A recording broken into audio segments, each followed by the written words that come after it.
సకల దేవతా స్వరూపుడు శ్రీ షిరిడి సాయినాథ్ మహారాజ్ గారి పాదాల విందాలకు శిరస్సు వంచి నమస్కరించుకుంటూ బాబు సాహెబ్ ధుమాల్ కేసు గెలవడం అనేటువంటి అంశాన్ని ఇంతకుముందు చెప్పుకున్నాం. నిమోన్కర్ గ్రామ వతనుదారుడు గౌరవ మేజిస్ట్రేట్ను అగు నానాసాహెబ్ నిమోన్కర్ తన భార్యతో కలిసి షిరిడి వెళ్ళి కాలం అక్కడ ఉంటారు. ఆ దంపతులు తమ సమయమంతా మసీదులోనే గడుపుతూ బాబా సేవ చేస్తూ ఉంటారు.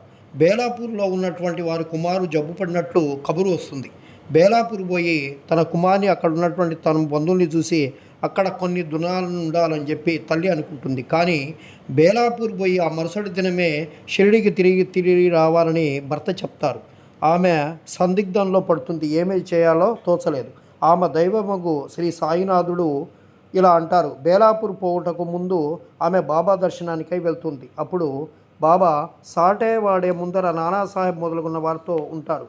ఆమె బాబా వద్దకు వెళ్ళి సాష్టాంగ నమస్కారం చేసి బేలాపూర్ పోవటకు అనుమతి ఇవ్వమని చెప్పి కోరుతుంది. అప్పుడు బాబా ఆమెతో ఇట్లా అంటారు, వెళ్ళుము, ఆలస్యం చేయొద్దు.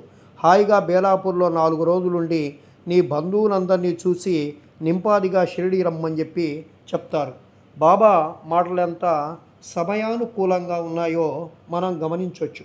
నిమోన్కర్ ఆదేశాన్ని బాబా రద్దు చేస్తారు. అంటే ఏ భక్తుని మనసులో ఏముందో అని తెలుసుకునేటువంటి సర్వజ్ఞత ఉన్నటువంటి సమర్థుడైనటువంటి సద్గురు సాయినాథుడు.